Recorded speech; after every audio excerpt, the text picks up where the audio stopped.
আমাদের বার্তা একদম স্পষ্ট, যারা ধর্ষণ করছে তারা কি মানুষ না, তারা কোনো মানুষ না, তারা অমানুষ। এই অমানুষদের কি করা উচিত? দেখুন, আমরা যেটা বলছি যে যদি এই ধর্ষণকারীদের বিচারে কোনো প্রকার তালবাহানা করা হয় তাহলে মানুষ আইনকে নিজ হাতে তুলে নিতে বাধ্য হবে।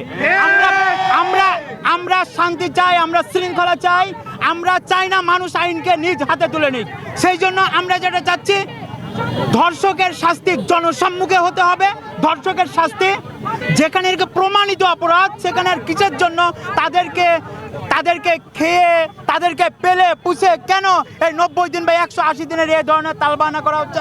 ধর্ষক যেখানে চিহ্নিত, ধর্ষণ যেখানে প্রমাণিত, সেখানে এ ধরনের নাটক করার কোনো মানে হয় না।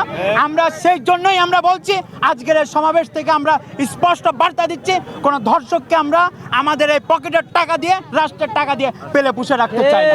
ধর্ষকের সাজা হতে হবে, এবং যদি অনতি বিলম্বে এই ধর্ষকদের সাজা না হয়, যদি কম সময়ের মধ্যে ধর্ষকদের সাজা না হয়, তাহলে মানুষ আইনকে হাতে তুলে নেবে, এবং তখন যে পরিস্থিতি তৈরি হবে তার জন্য কিন্তু আমরা দায়ী থাকবো না। আজকের সমাবেশ থেকে আমরা হুঁশিয়ারি দিতে চাই। আসিয়া মাগুরার 8 বছরের শিশু, 3য় শ্রেণীর আসিয়া, তার বিরুদ্ধে, তার ধর্ষণের বিরুদ্ধে আজকে আমাদের এই কর্মসূচি। সারা বাংলাদেশে আপনারা দেখেছেন এই কর্মসূচি চলছে, কিন্তু আমরা যেটা বলতে চাই, তোমরা ধর্ষকরা, তোমরা কুকুরের পুশুরা, তোমাদের যে কালো চোখ, এগুলো ভুলে যেতে হবে। আগামী দিনগুলো, এগুলো যে দিনগুলো তোমরা পার করে এসেছো, আজকের দিন সেটা নয়।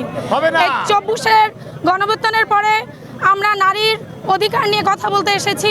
আমরা শিশু, নারী, শিশু সকলকে নিয়ে সাধারণভাবে সাধারণ মানুষের মতো জীবনযাপন করতে চেয়েছি।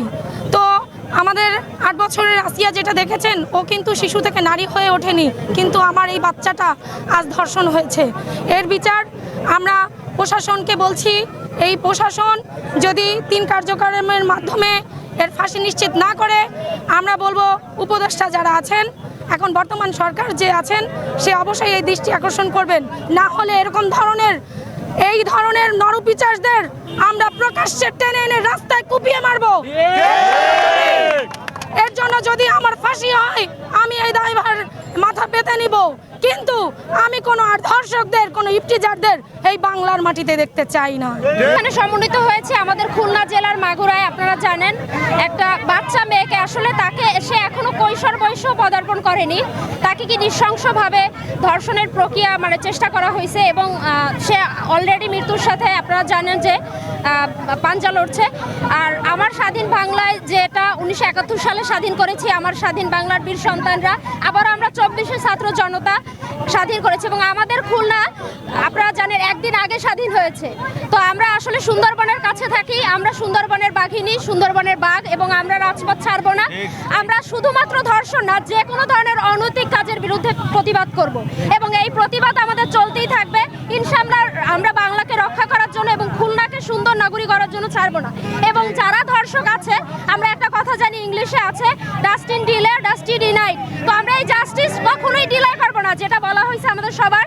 3 দিনের মধ্যে আমরা 3 দিন কার্য দিবসে ধর্ষকের বিচার করব, এবং আপনারা জানেন যে আমাদের বাংলাদেশে এই প্রক্রিয়া চলতেই থাকে। আমরা কোনো আইন শৃঙ্খলা বাহিনী কখনো বিচারকে সঠিক সময়ে কার্যকর করি না, যার জন্য কোনো বিচার কখনোই সঠিকভাবে রূপায়ণ হয় না, যে কোনো সঠিক বিচার আমরা পেয়েছি। তাই আমরা চাই আমাদের বাংলাদেশ এখন থেকে এই ছাত্র জনতা হাতে নিয়ে সঠিকভাবে যে কোনো বিচার আমরা খুব সুপ্রক্রিয়ায় শেষ করতে চাই, এবং এই বাংলায় কোনো ধরনের অবিচার, কোনো ধরনের ধর্ষণ, কোনো ধরনের অনৈতিক কোনো কিছুই আর জায়গা পাবে না, স্থান পাবে না।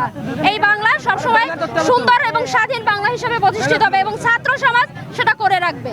একদিনে যে পরিমাণ ধর্ষণ হয়েছে, আমার মনে হয় না বিশ্বের কোনো দেশে এই পরিমাণ ধর্ষণের কোনো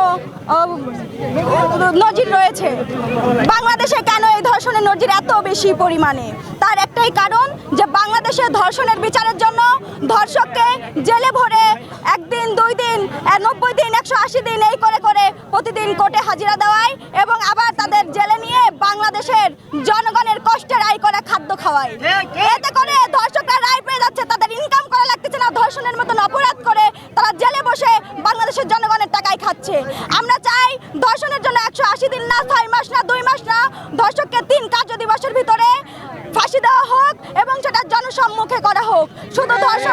শুধু ধর্ষণের শাস্তি ফাঁসি আছে এই কথা বলে বাংলাদেশের জনগণকে আর গলায় মূল্য ঝোলানো যাবে না। বাংলাদেশের জনগণের সামনে ধর্ষকের শাস্তি এবং ফাঁসি দিতে হবে, এবং সেটা আগেও বলেছি 24 ঘন্টা নতুবা 3 কার্য দিবসের ভিতরে হয়ে যাচ্ছে এবং আমরা আন্দোলন করে যাচ্ছি। মানে আমাদের আন্দোলনের সাথে সাথে আমরা তাল মিলিয়ে আমাদের আন্দোলনের সাথে সাথে কেমন তাল মিলিয়ে ধর্ষণও বেড়ে যাচ্ছে। এতদিন বলে আসছিল আমরা যদি কোনো এক্সকিউজ দিতে পারতাম তাহলে একটা ফ্যাসিস্ট সরকার ছিল, তারা ধর্ষণের বিচার করতে পারছিল না, কিন্তু এখন তো সেই ফ্যাসিস্ট সরকার নেই। এখন আমাদের এই ছাত্র জনতার রক্তের বিনিময়ে যে সরকারটি এসেছে, আমরা তাদের কাছে আমি প্রশ্ন রাখতে চাই যে এতদিন তো ফ্যাসিস্ট সরকার ছিল, তাহলে আপনারা যে অন্তর্বর্তীকালীন সরকার আপনাদের এমনি আমাদের এই সরকারের বিরুদ্ধে আইন শৃঙ্খলার নানা প্রশ্ন তোলা হচ্ছে। আমরা চাই না আমাদের এই সরকারের বিরুদ্ধে আর কোনো প্রশ্ন তুলতে, এই সাধারণ জনগণ এই প্রশ্ন তুলুক।